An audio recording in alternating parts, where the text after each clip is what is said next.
Hello and welcome to the March 1st weekly JupyterLab call. And today we have 20 people on the call. And if you haven't yet, please find the agenda in the chat. Please sign in. Please add a bullet point if there's something you'd like to discuss.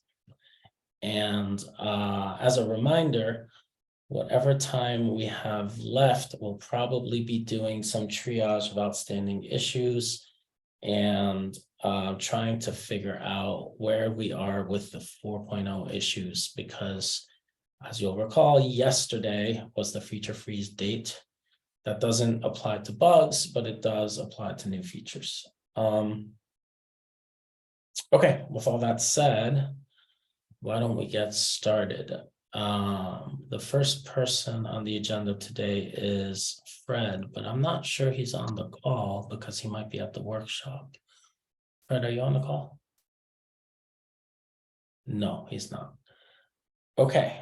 Does anyone know about this subject that he's written about, or should I just read what it says?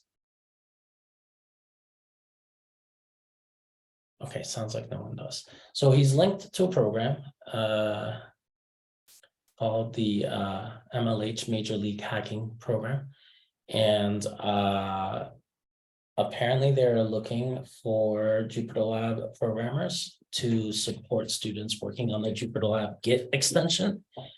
And it doesn't look like a huge time commitment, but you know, it's real. So if anyone is interested in mentoring some students working on a pretty important high use, high visibility extension, get in touch with Fred, please. Yeah, I guess I don't have any additional context, so I'll leave it at that. Are they based out of any specific location, like Seattle or New York? Or is it purely remote? I have no idea. Like I don't know anything beyond what Fred wrote. But hopefully their page will have answers for you. The suggestion of a weekly call to me implies that it's probably going to be virtual. Well, it could be that the students are in a physical location and the mentors are remote. I don't know, because that's what happened with the intern program at Cal Poly for a while, where we have a distributed group of senior people working on the project who are mentoring a group of summer interns that were physically co-located. So it might be something like that. It might not be. I don't, I'm just speculating. Yeah. The MLH fellowship says fully remote, but I don't know if that's what he's referring to. But David, it's probably best to follow up with Frederick directly about that. Yeah, so how would we follow up with Fred? Just by email or? Yeah, I think that's probably best. And if you don't have his email, just ping me. I do. Put you in touch. Okay. Oh, all right. Yeah, I'll just ask Jason later. Thank you. Okay, sure thing.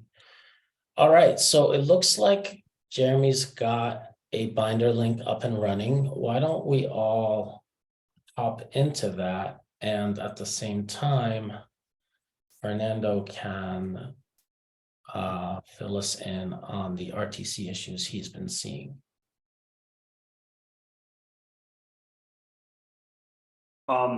Yeah, no, it was mostly just a quick update to thank David and Carlos. We did jump into a breakout room at the end of last meeting, and we were able to kind of track down so we all logged into one of my campus servers, and they were able to understand what was going on. Carlos, if you want to say more, it was mostly just to update people that you've now merged 108 into the main branch, and that this will be David Bolshaf, who I don't know if he's here today, and but Carlos is here today. For people who may be using it right now until all of this settles down, I guess the high order bit is don't keep more than one browser tab open across server restarts. There's an interesting mechanism with local storage where information pops from one tab to the other for local storage, then makes its way down to the server. The server has no history because we're keeping it in a Kubernetes node in TMP. And so it ends up with 2 copies of the document effectively. And that's why we were seeing duplication or powers of 2. Powers of 2 numbers of times of the content in a document. Carlos, I don't know if there's more. I haven't followed all the details in 108, but it's mostly a thank you, kind of good news, work in progress. And I did not turn it off on our servers. I just gave my students a big warning on this. So thanks to David and Carlos's rapid response, we were able to continue the experiment for now, which I'm very happy to do, because we're going to get, if I can keep this on, it means we get feedback from very real world usage over a whole semester from about 70 invested students. And so, Carlos, do you have any updates? Yeah, thanks, Fernando. You explained it perfectly. Basically, YJS has a, so the Y provider has an option to sync different peers through the broadcast channel of the browser. So basically, if you have 2 tabs open, it syncs both documents through the broadcast channel or through the local storage. And what was happening is that basically when, so Jupyter Hub automatically, if you configure it, after X minutes of inactivity, the server session shuts down. And when you you need to launch a new one, and it opens a new tab. Basically, you had the old tab open, it will sync the old document with the new tab and will duplicate the content because the dates on those documents are different. And that's what was happening. The problem is that apart from the cross-tab communication, also when you open the second tab with a new server session, it updates the cookie in your browser. So the first tab also gets authenticated and is able to communicate with the server through the WebSocket and sync the document. So we needed to add the document sessions or a small implementation of the document sessions to be able to fix it. It wasn't only to deactivate the cross-tab communication in YJS. And that's all. We have a PR that it's already merged. I'm working now in backporting it to Jupyter server-wide doc so we can fix the issue in Jupyter 3.6 too, not only in Jupyter 4. Cool, thank you for the update. So looking at this session right now, it looks like Jason W saw a manifestation of the double paste bug. I was just about to comment that. I was going to ask if somebody was seeing the double pasting problem. Yep. I'm having it right now, and I'm Yep. seeing it on campus. It's driving me crazy. It's new, but it's driving me nuts. Okay, so that is 2 reports then. A Yeah. different thing I'm seeing is, so the file is actually sitting in the root of the server, but the URL and therefore the tab title include the Y drive prefix, which I think is probably a bug. I see that as well. Yeah, Jeremy opened already an issue for that. We think it's probably in JupyterLab core. We will work on that. Is there a And JupyterLab regarding- issue about this, Carlos? Because I couldn't find one. It's in Jupyter collaboration for the Collaboration. OneDrive URL thingy. It's in the collaboration repository. I prefer to keep it there, so I will. It's more visible, and I will fix that issue. But Okay. it's probably in core. And yeah, the double pasting. I think Mike opened an issue already for that too in JupyterLab. Okay. Okay, great. Any other I also added a link there to Min added to the Jupyter Hub docs a little tutorial on how to set up collaborative group accounts so that we begin documenting how, if you're using Jupyter Hub to host your lab instances and you want to set up shared Unix accounts that map to group usage under Jupyter Hub users, how to set that up. So I put the link to the PR. So anyone who's using a Jupyter Hub based deployment of these things might want to take a look at this docs and maybe give me feedback. It just got merged yesterday, I think.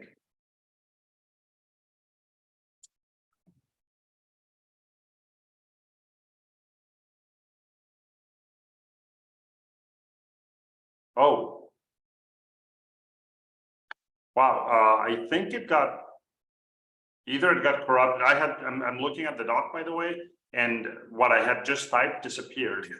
Like I had just typed what I just said, I had just typed it in the doc, and I had added a link, and it's gone from the document.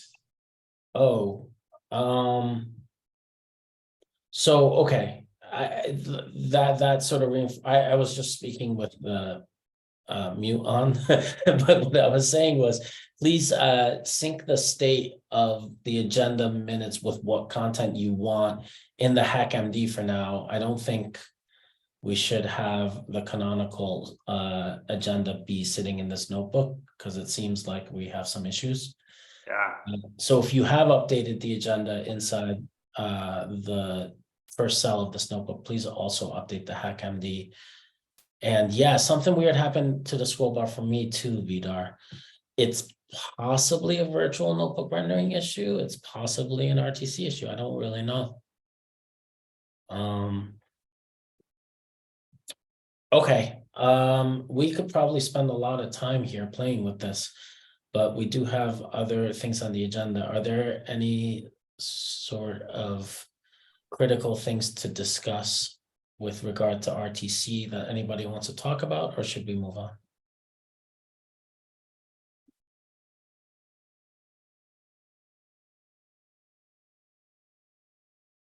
Okay, let's move on. Thank you, Jeremy, for bringing up the binder link to play with. Thank you, Carlos, for the update, and thanks, Fernando, for dog fooding this. I was also muted and I didn't know that. I believe that on 4.0 with the YDoc stuff in, it breaks undo. When you say breaks undo, there, what exactly do you mean? If you fire up the development binder from 4.0.0, I guess it's tracking on master.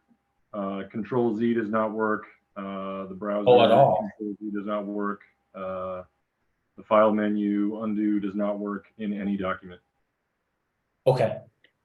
Nick, did you try this PR from Frederick?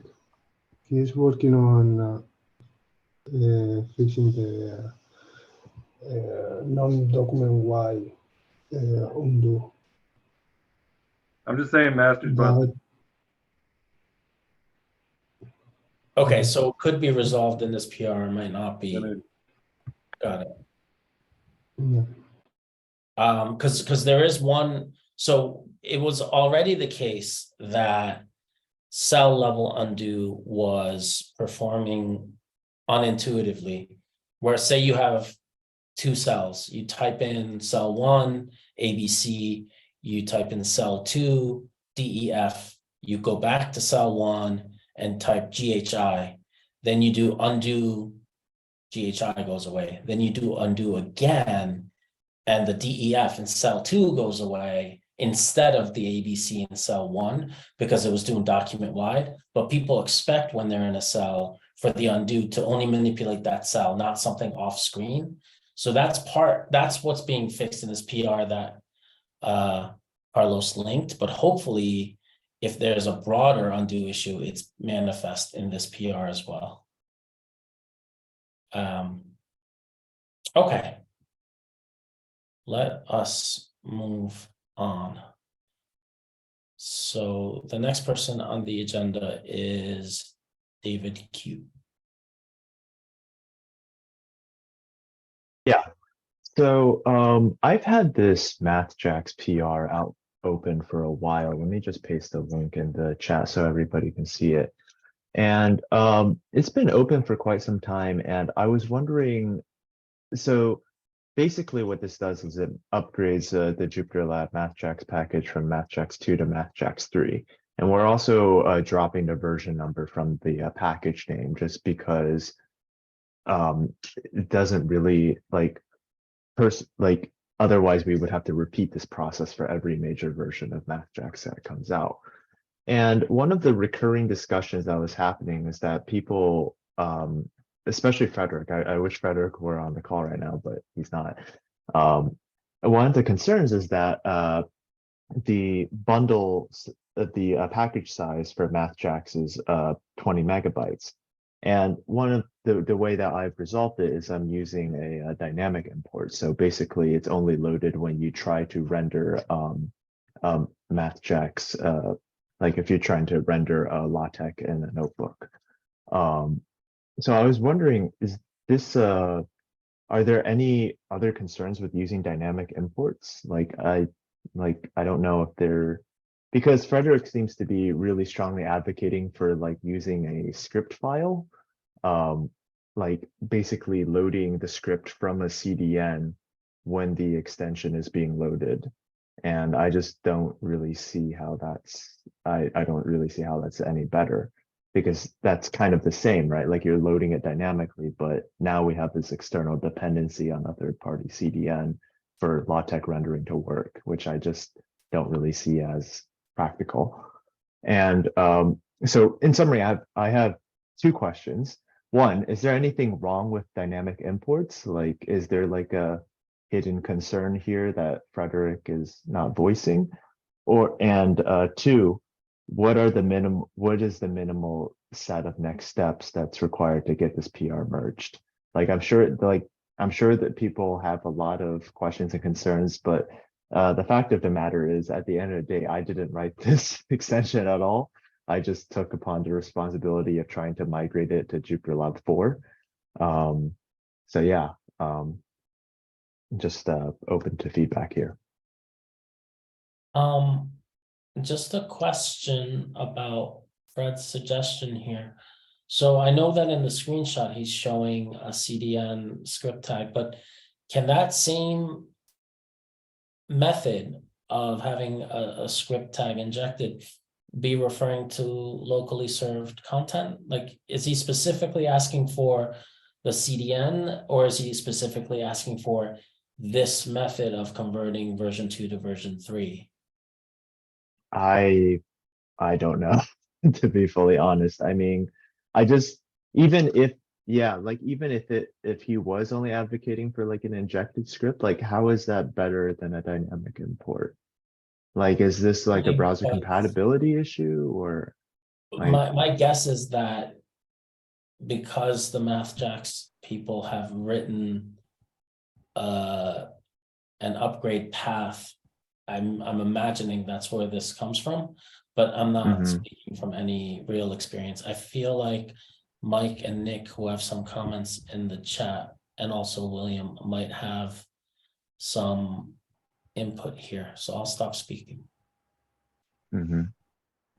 Yeah, I'll throw out the dynamic imports do not give you the ability to change it hot. It's one of the few things that we left there, because if your specific branch of science needs a specific package and it's not in our standard distribution, it's hard as hell to get it in there.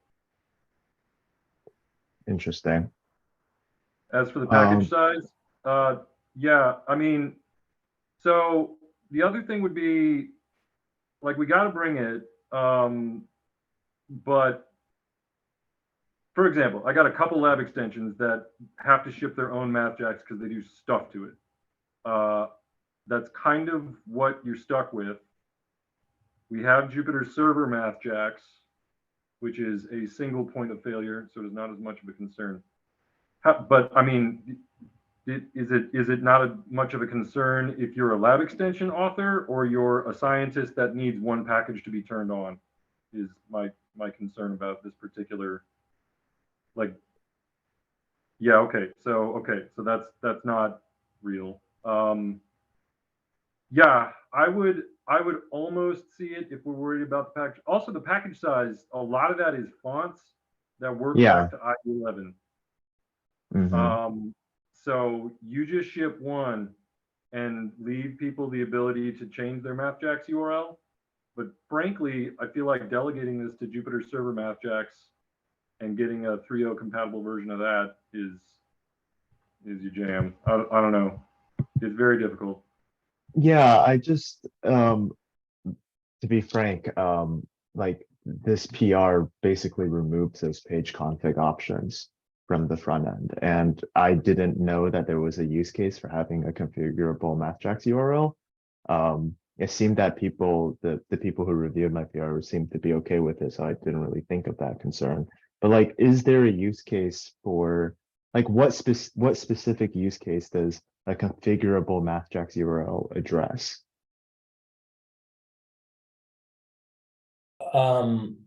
I suppose if there's some preferred CDN or there's some knowledge of your deployment environment and what your users have cached, that might be beneficial for you, but I'm not exactly sure. But why not just let Jupyter Server serve those assets, right? Like you still have to have Jupyter Server serving like most of your assets anyways. Like what's wrong with just having Jupyter Server serve the MapJax bundle? Well, if there's a 20 megabyte bundle and you already have it in your browser cache because some other thing in your environment guarantees people have touched that CDN, maybe. Vidar has. Mhm. So. Yeah. Yeah, so when you say having Jupyter Server serve it, the main point is that you want to keep the server, wherever the assets are coming from on the server, you want to keep them in sync with whatever lab extension version you have, right? So you don't, if you want to have the MapJax tree assets, you don't want to hit the same endpoint on the server as you're doing for hitting MapJax 2, because that's just going to be a mess. Well, the users.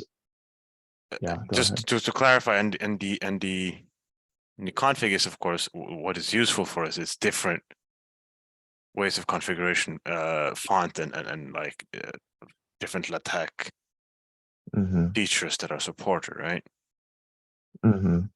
So having the config there, at least the MapJax 2 config that I know about, makes sense. There are things that are only configuring the runtime, and some things that configure which extensions are loaded and how much network traffic you generate from that, right? So having it lazily loaded is good, but you need to have it in the same package, as in Python package. The lab extension and the server side assets needs to be the same package. So the Jupyter Server MapJax package is just there for backwards compatibility with Classic Notebook. Right. It exposed those on the API. Yeah, so like with this, if this PR were to be merged, Jupyter Server MapJax, it doesn't seem like it would be necessary because the front end would not be it would be using there the for MapJax. legacy reasons, right? If Yeah, somebody it still would. needs MapJax 2 for some reason. Yeah. And I think the plan is that we're going to move the old the MapJax 2 extension to the Jupyter renderers repository. Sure. So and then, that's good. But the main point I think is that if somebody's mentioning that the package size concerns, I'm not sure if is it like the NPM package people care about, or is it the assets that people care about? Because I agree that whatever solution we do, we should make sure that the different parts of MapJax tree are in kind of different chunks. Yeah. So that depending on what config you use, you don't load in all of MapJax if it's a large file, if you only need a bit of it, right? Yeah, so just for context, the MapJax full package, it includes like declaration files too, which obviously don't get included in the JavaScript bundle. So the 20 megabyte like number you see on npm is not, is Yeah, not yeah. reflective of the actual contribution, like the actual network load it creates. Actually, I 'cause- should probably measure that and post that as a comment in the PR. I had done that, but I didn't record it. But Yeah, so for the old one, what's done in the notebook repo and like carried over into the Jupyter Server Matrix repo was that it basically goes through the package when you're doing the build stat. It goes through the assets of Matrix and strips out stuff that we know that the Jupyter doesn't need, so yeah, that you have a Webpack much should do smaller that. asset size. Webpack should And do I'm that not sure how automatically, right? that logic will carry over into Matrix tree. Okay, Rick has been waiting to chime in Yeah. here. please go. Thing that I would add is just that our images are our Docker Jupyter server images are currently about 5 gigabytes, and that starts to get into load times. You know, people swap ends. It can be as much as 15 or 20 seconds before we get a splash screen up. So, Mhm. you know, I'm not sure how major a concern this is to anybody, but loading stuff into the Jupyter server image after a while does fork it out, particularly since it's a single container image. Right, but this is a dynamically imported dependency, so it's not going to be included. Like it's not going to be, the client is not going to try to load this as soon as the JupyterLab splash screen shows up, right? Like it's only going to load it when necessary. So whenever it's trying to render a block of LaTeX, it's going to first like check if, hey, have we loaded the Matrix package into the client yet? If not, make a request to like Jupyter Server to load these assets in, and then. No, this is swapping time for the Jupyter server onto the cloud cluster. Right. You know, I mean, the hub comes up, you say, okay, I want an Mhm. XYZ environment. You click on it, and then and then the next thing that happens is the Jupyter server spun up, and there's download time from registry to spin up the Jupyter server. So after a while, the image gets big enough that it starts to get noticeable. Again, I'm not sure if this is a major consideration, but it's something to keep in mind. Yeah, so do you have any data on how much the Jupyter parts are of that image size?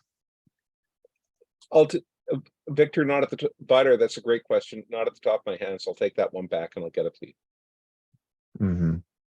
I Yeah. mean, I can tell you a fair amount of it is that we offer both English and we offer a number of languages, and the translation packages are pretty large. Mhm. We're talking about Docker here, right? Just to be on the same page. Kubernetes, yeah. Okay. Yeah, we're talking about Docker images.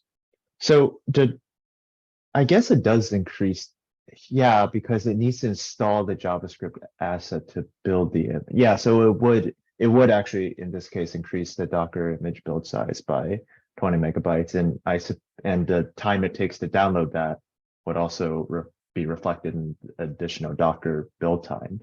But relative to 5.4 gigabytes, I'm not sure if that is like significant. It is not, right? It's less than 0.5%. So so as I said, this may or may not be a major consideration, but when you're thinking about loading stuff into the server image, that's just something to keep in mind. We should be mindful. Yeah. Yeah. That's a very good point. Thank you. And Vidar is, you know, frankly, I need better data on what's going into our images. So thank you for pointing that out. Mhm. Okay. Yeah, that discussion went on for a bit longer, so I'll be brief with my next point. Does anyone else have anything to say about Matrix? I actually think this might warrant a dedicated call, especially because there's like Fred's not here and he clearly has been thinking about this. So it might be worthwhile to ping the people on this call who were interested in the subject, and also Fred on the issue, and either see if you can have a resolution to the questions that came up within the PR, or if not, you know, maybe like a half-hour call or something with as many people who are interested and able to go, to try to get it out the door, because it's not nice for it to be stuck. Yeah, I'd say we spin this off into a separate call. I really do want to let everybody else present as well. Yeah, totally. I agree. Yeah. All right, my last point. So update on the Jupyter AI extension. We do plan on making a first release soon, but we do need alignment from the broader community on what we would name this package, because obviously we don't want to clobber and fight over NPM package names. So a few suggestions. One would just be to simply name it really simple and like kebab case, like basically Jupyter-AI, Jupyter-AI Dolly.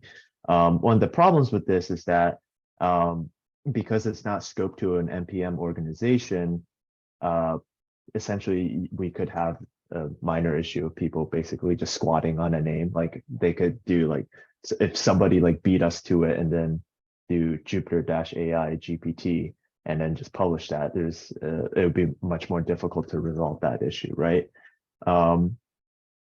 And so the alternatives would be to scope it under the Jupyter or JupyterLab or NPM organizations. Or a third alternative would be to scope it under a new dedicated NPM organization called like Jupyter-AI. So I was just thinking, like, what are the next steps we can do to like finalize discussion on this? Should I create a Team Compass issue to discuss this, or call a vote, or?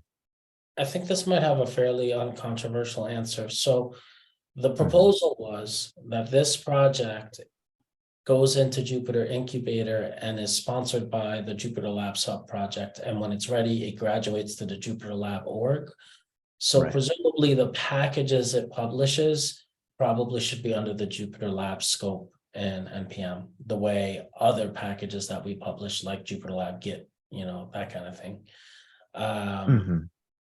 Does anyone disagree with that interpretation? To me, that seems sort of not controversial, but then again, you know, maybe that's not correct. Does anyone disagree with that?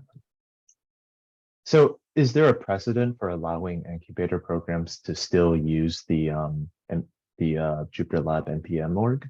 Like, is that We don't. okay with everybody? The incubator is being sort of rethought in light of the new governance. Incubator didn't have the notion of a sub-project sponsoring incubated packages until recently. So, okay, so Mike has a suggestion of using something like JupyterLab Experimental instead of JupyterLab. So yeah, I guess because it's not obvious that everyone does agree, maybe you should open a Team Compass issue. We'll have the conversation there and resolve what name to publish. I would just final comment on this before I create the Team Compass issue. I would like it so I would like to not have to migrate the packages after Jupyter-AI graduates from the incubator program, just out of like purely just purely out of practical concern. Like that is that does break a lot of things in release, or it involves like a lot of additional effort and ambiguity. So yeah, I just wanted to call that out. Powerful case there, but yeah, I mean, Mike asks how many packages are there. Right now it's just 2, but we do plan on adding additional AI modules, so this could easily expand to like 5 within a month. And okay, yeah, I think we should have this conversation on a Team Compass issue, and I hope it's not the kind of thing we need to vote on. I think we could probably arrive at a consensus, but it might not be a 2-minute consensus. It might be a talk on an issue worth it. That sounds good. The JupyterLab Team Compass, right? Yes, that's right. Okay, thank you. That's it for me. Okay, great. All right, let's move on to Nick. Yo, I was writing a thing the other day where we were talking about the structure of packages on what 4 and Notebook 7 should ship, and you know, busted out some Mermaid and put it in the issue, and I was like, you know what? We just need this. We need this in JupyterLab. It works in HedgeDoc, the thing underlying the thing that we're doing our stuff with, because our product doesn't work, and it works on GitLab and works on GitHub with all the same syntax. So let's just do that. So this PR does that. It also updates marked to 4.2.12 just because, you know, if you're working on it. And it lazily loads marked and lazily loads this mermaid stuff. And you can draw really cool stuff with it. So it got in, you know, right before the freeze and someone put a number on it. But if you're interested, please go try out the PR on the binder or whatever you want to do. And I would really like to say that we, you know, caught up with where GitLab was in 2015 and caught up where GitHub was last year with our ability to document things visually. The only caveat is that it's big. We can strip out 1 megabyte of it because it's behind an experimental flag that only works on one of its 10 diagrams, but it is really good at what it does. Like it can actually draw. Yeah. Oh, it's all dynamic as hell, brother. Man, I'm like the patron saint of dynamic imports. Yeah, you go look on those Git flames. Yeah, it's actually taking like 70K off the bottom line from the moon animation starting to appear. So yeah, pretty much NetWin also adds a cache for syntax highlighting because that creates DOM every time apparently. Like it creates extra DOM that then gets destroyed, which is weird. So, you know, try to avoid that. But yeah, like it handled, you know, it can draw all of the dependencies from all of the package JSONs in like a second or two in the entire JupyterLab repo. So, you know, it's not a thing you're going to use all the time, but it can do the thing. That's about it. Quick question, Nick. Have you talked to or have you synced at all with what Rowan Cockett in Mist is doing with Mermaid? They probably copied it from JupyterLab. I don't care. And I don't care if it doesn't work with the Mist syntax. That doesn't work with anybody else's syntax. Okay. You don't care about coordinating with other projects in the, like other parts of the project? I mean, I've been trying to play nice with Mist for a long time, but you know, there's a lot of my way or the highway, and I'd rather support other things that have thousands of clients that implement the syntax. So right now we're on GFM. We have a bunch of GFM features. Mermaid without the squiggly brackets is the feature that's used on GitLab and on GitHub and on HedgeDoc and everywhere else that supports it natively.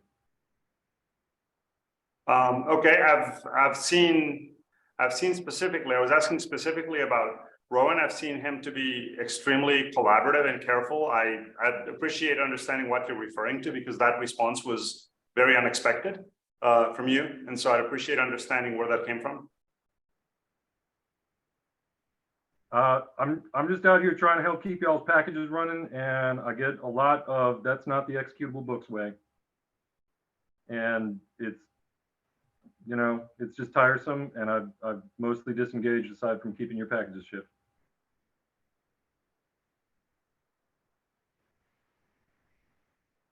So yeah, that's deep personal stuff, doesn't matter.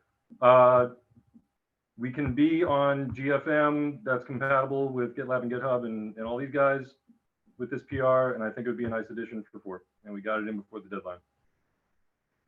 Okay. All right. Thank you, Nick. Mehmet, you are up. He just wrote on the chat that he needed to drop. I don't know if he's still there. Oh, okay.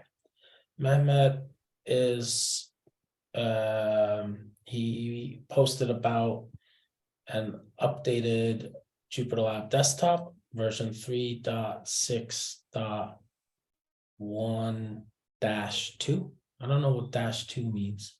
It's when it's related to Jupyter desktop bump within the same version of JupyterLab. Yeah. I see. Okay, cool.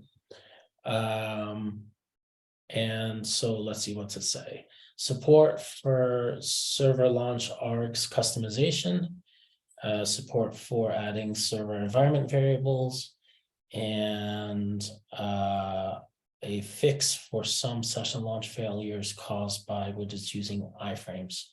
So I don't know if you folks are using JupyterLab Desktop, but I think it's amazing that it exists, because there are tons of users who are afraid of the command line, but not afraid of Jupyter. And so I think this is a really good piece of software. And if you are curious, please play with it. I'm sure Emma would appreciate more eyes on it. Okay, and we have Andrew up next. Hey everyone, so just two short like asks. First is I'm inviting contributors to participate in discussion about settings editor, styling, in particular about accordions and need for them, because I'm about to start work on potentially removing them and rolling the design back to what it was like, you know, in JSON editor without accordions. You can proceed to the link in the HighMD or in the chat. Yeah, and participate in this discussion. So the last comment I linked to, and the one before it in particular, and another one is I'm seeking advice if it's possible, and if it's possible, how to do it, how to detect that debugger is active from shell.ts. It would help me to fix the bug with command V not working in succession. So it's the second link I sent to the chat and also on HackMD. So yeah, if would be grateful for any participation and any contributions. That's it on my end. Thank you. For your last question, if there isn't a trivial way to discover this, what you could do is modify the command that enables the debugger and disables it to also add a data attribute to the notebook. But keep in mind, it's subtle, right? If you have 4 notebooks open and one of them in the background has debugger activated, is that what you need to know? Or do you only need to know if the active one has it or what? So if you can formulate a very specific circumstance where you need to know if debugging is enabled or not, then you can probably add some metadata to the notebook widget in the DOM, basically a data attribute that says, you know, debugger equals on or something like that. As for your other question, I will leave it to others to answer. I don't know. Thank you, Darian. That's useful. I will look into that. Thank you. Cool. And yeah, so I think there's probably some feedback that's going to go into your PR about the settings editor. Folks on this call, if you have comments, please make it there so that Andrew can see them and respond. Okay. So is there anyone who wanted to add something to the agenda that didn't? Because if not, I will stop the recording and we can have both a few minutes for triage and post recording comments.